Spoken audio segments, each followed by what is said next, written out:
এখন আমি দাঁড়িয়ে আছি church of Saint John in the ওয়াইল্ডারনেসের ঠিক পিছন দিকে। আজ হলো 3 মে 2026। কাল ছিল 2 মে। আর 2 মে আমরা গাড়ি বুক করেছিলাম 9টা পয়েন্ট দেখবো বলে, ম্যাকলডগঞ্জ আর ধর্মশালা মিলে। কিন্তু শেষ দিকে ট্রাফিক জ্যামের জন্য আমরা আর এই চার্চের দিকে আসতে পারিনি। ঠিক করলাম যে এই 3 মেতে আজকে হেঁটে হেঁটে ঘুরে নেব।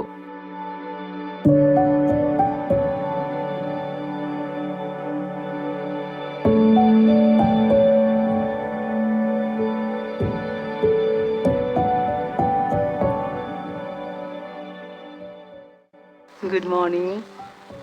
বরফের পরিমাণ একটু বেশি লাগছে। এইদিকে তো বৃষ্টি হলো, ওখানেও বোধহয় বরফ পড়েছে। এইদিকে যত দূর অবধি দেখা যাচ্ছে ওই অনেক দূর অবধি আছে সিঁড়ি। এই সিঁড়ি বেয়ে উঠে এলাম উপরের দিকে। অতগুলো সিঁড়ি উঠতে উঠতে পুরো হাঁপিয়ে গেলাম। যাই হোক, এখন যাচ্ছি church of Saint John in the ওয়াইল্ডারনেসে। হেঁটেই যাব। তো এখন এখান থেকে ফার্স্টে ট্যাক্সি স্ট্যান্ড অবধি হাঁটতে হবে, 5-10 মিনিট লাগবে। তারপর সেখান থেকে চার্চ। আর প্রথমে যখন সকালবেলা বৃষ্টি পড়ছিল ভীষণ ঠান্ডাই লাগছিল, ভেবেছিলাম সোয়েটার পরেই যেতে হবে। তো পরে এখন হাঁটতে হাঁটতে আর অত ঠান্ডা লাগছে না। এখন যাচ্ছি চার্চের দিকে, গাড়ি করিনি, হেঁটে হেঁটেই যাচ্ছি। হেঁটে হেঁটে যাচ্ছি চার্চের দিকে। চারদিকে সবুজ, ভীষণ ভালো লাগছে হাঁটতে। চারিদিকে জঙ্গল, আর এইদিকে রাস্তা। এখন যাচ্ছি সেন্ট জন চার্চের দিকে। সকাল থেকে তো বৃষ্টি হচ্ছিল, ফার্স্টে ভেবেছিলাম হয়তো বেরোতেই পারবো না, কিন্তু বেরোতে পেরেছি অ্যাট লাস্ট। ট্যাক্সি স্ট্যান্ড থেকে সেন্ট জন চার্চ হচ্ছে 1 কিলোমিটার ডিস্টেন্স।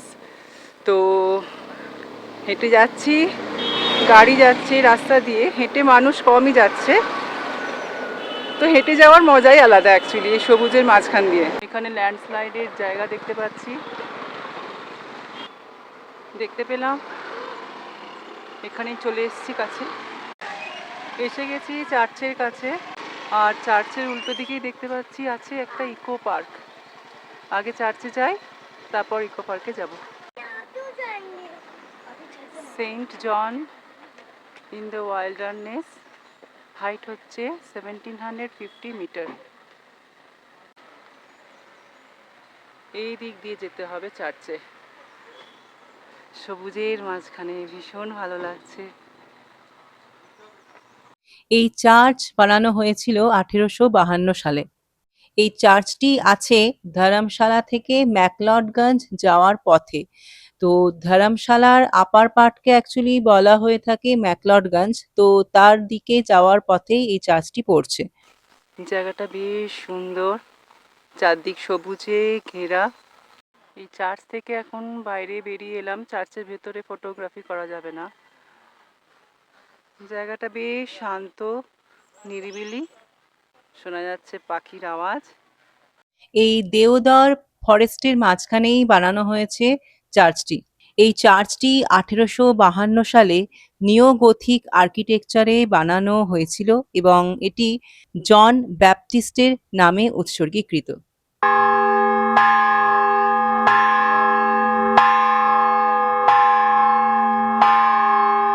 চার্চ থেকে বেরিয়ে চলে এলাম, এবার যাব ইকো পার্কে। এইটা হচ্ছে ইকো পার্কের এন্ট্রি গেট, আর এদিকে আছে টিকিট কাউন্টার। 20 টাকা করে লাগছে, সরি 25 টাকা করে লাগছে অ্যাডাল্টদের, আর বাচ্চাদের লাগছে 10 টাকা করে। তো পার্কটা তো দেখে ভালোই লাগছে। এখানে একটা ক্যান্টিন দেখতে পাচ্ছি, তো আগে ঠিক করলাম একটু খেয়ে নেওয়া যাক। ইকো পার্কে এসে গরম গরম চা খাচ্ছি আর ম্যাগি অর্ডার দিয়েছি। এসে গেছে গরম গরম ম্যাগি, খেয়ে নি, তারপর পার্কটা দেখব। ম্যাগি আর গরম চা খেয়ে এনার্জি একদম ফুল। এবার পার্কটা ঘুরে দেখি। এই দিক দিয়ে যাই।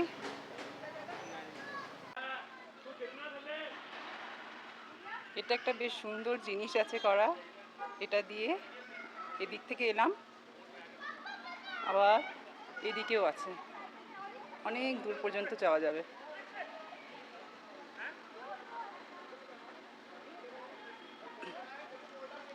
আর এখানে ট্র্যাম্পোলিন আছে, 50 টাকা করে লাগবে বাচ্চাদের জন্য।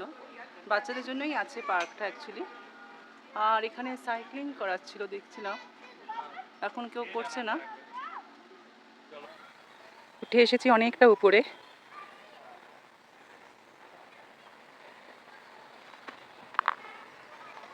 চারদিকে শুধু লম্বা লম্বা গাছ আর শুকনো পাতা পড়ে আছে।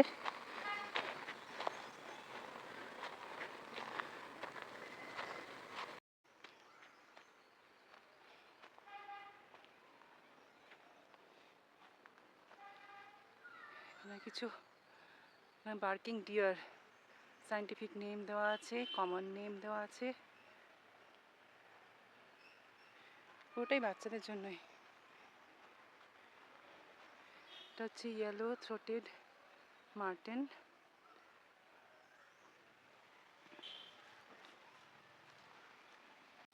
Common leopard.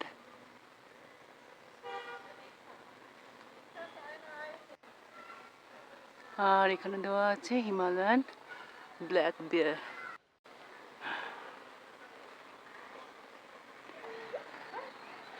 অনেকটা উঁচুতেই উঠে এসেছি। পার্কটা আছে ওই নিচের দিকে। অবশ্যই দিকটা ঘেরা আছে, বেশি দূর যাওয়া যাবে না। ওদিকে একটা ওয়াচ টাওয়ারের মতো আছে, আর যাওয়া যাবে না ওদিকে, পুরো ঘেরা আছে জায়গাটা। এখন ফিরে চলেছি আবার ট্যাক্সি স্ট্যান্ডের দিকে, ম্যাকলোডগঞ্জ ট্যাক্সি স্ট্যান্ডের দিকে।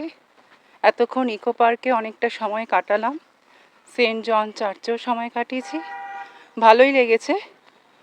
এবার যাই ট্যাক্সি স্ট্যান্ডের দিকে, তারপর ভাবছি কি করব। গাড়ি আ রহি হ্যায় পিছে সে। এবার দেখতে পেলাম কিছু মানুষ যাচ্ছে হেঁটে হেঁটে চার্চের দিকে।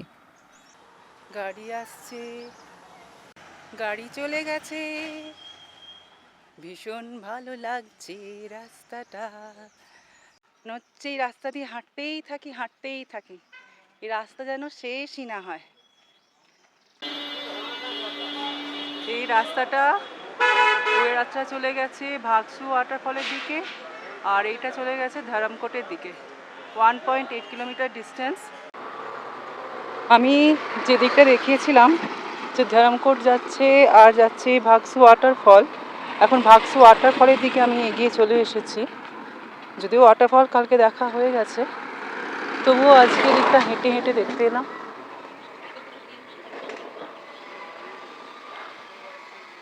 এদিকে রাস্তায় বেশিক্ষণ দাঁড়িয়ে থাকা যাবে না, কারণ এদিক দিয়েও গাড়ি যাচ্ছে। এদিক দিয়ে একটা রাস্তা চলে গেছে। কাল ভাগসু ওয়াটারফল থেকে ধর্মশালা যাওয়ার সময় গাড়িতে করে এই দিকে রাস্তা দিয়ে গেছিলাম, আর আজকে এখন এলাম এই রাস্তা ধরে। আমি এখন দাঁড়িয়ে আছি যোগীওয়াড়া রোডে, আর এখান থেকে ট্যাক্সি স্ট্যান্ড মাত্র 5 মিনিট হাঁটা পথের দূরত্বে। আমার সামনে আছে কালচক্র টেম্পল। একটু আগে আমি ছিলাম ভাগসু ওয়াটারফল যাওয়ার রাস্তায়, আর সেখান থেকে 15 মিনিট হেঁটেই চলে এলাম এখানে। এখানে এই রাস্তা দিয়ে হাঁটতে হলে একটু সাবধানে হাঁটতে হয়, কারণ এই রাস্তা দিয়েই গাড়ি চলে।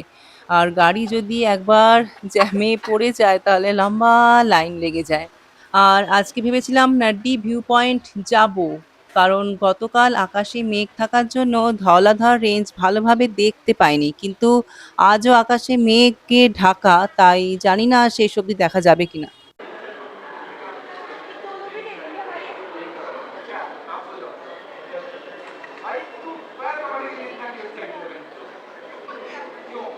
এখানে প্রচুর বাঁদর রয়েছে আর এদিক ওদিক লাফিয়ে বেড়াচ্ছে। আর এই যে এখানে বসে আছে দুজন। ওয়াও, ইনি খাচ্ছেন অ্যাপেল। এখন চলে এলাম দলাই লামা টেম্পলে। এই কম্পাউন্ডেই খানিকক্ষণ বসে থাকবো এটাই ঠিক করলাম। তারপর যদি মেঘ সরে যায় চলে যাব নাড্ডি ভিউ পয়েন্টে। হঠাৎ চোখে পড়ল এই টেম্পলের কম্পাউন্ডের মধ্যেই এক জায়গায় মেঝেতে ছবি আঁকা হচ্ছে।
এখনো যেহেতু আকাশে মেঘ করে আছে, তাই মনে হচ্ছে না নাড্ডি ভিউ পয়েন্ট গিয়ে কোনো লাভ হবে। হঠাৎ মেঘ সরে যাওয়াতে দেখতে পেয়ে গেলাম ধলাধার রেঞ্জ, তাও আবার দলাই লামা টেম্পল থেকে।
এখন হলো সময় 4টা 20।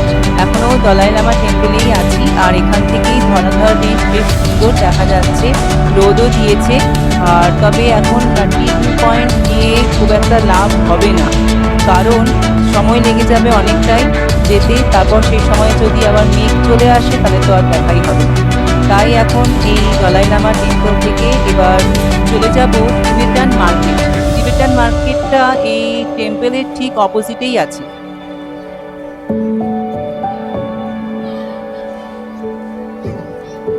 আছে টিবেটান মার্কেট।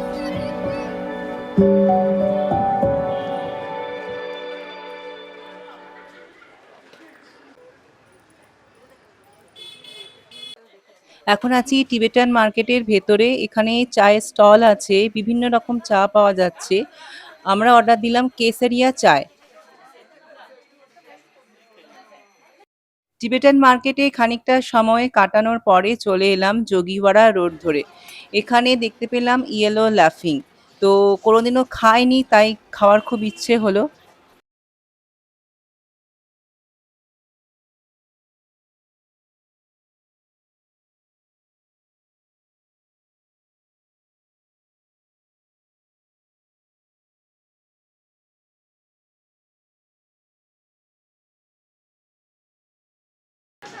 আমি এখন দাঁড়িয়ে আছি ম্যাকলডগঞ্জের ট্যাক্সি স্ট্যান্ডের ঠিক কাছে। আর এই সন্ধ্যের সময় এখানে মানুষের ভিড় দেখা যায়, মানে দেখতে পাচ্ছি। অ্যাকচুয়ালি রাস্তার দুদিকেই আছে খাবারের স্টল, আর দিনের বেলা ধর্মশালা ম্যাকলডগঞ্জ তো ঘোরা হয়েই যায়, তাই এখন এখানে ভিড় জমে ওঠে খাবারের জন্য আর বিভিন্ন ধরনের জিনিস কেনার জন্য। আমি এবারে ফিরে যাব হোটেলে, কারণ কালকে সকালবেলা উঠতে হবে। গাড়ি চলে আসবে 7:30টার সময়, ট্রেন আছে সকাল সকাল পাঠানকোট থেকে। এসে গেছি হোটেলে, আর ভিডিওটা আমি আজ এখানেই শেষ করছি। আবার দেখা হবে নতুন একটি ভিডিও নিয়ে।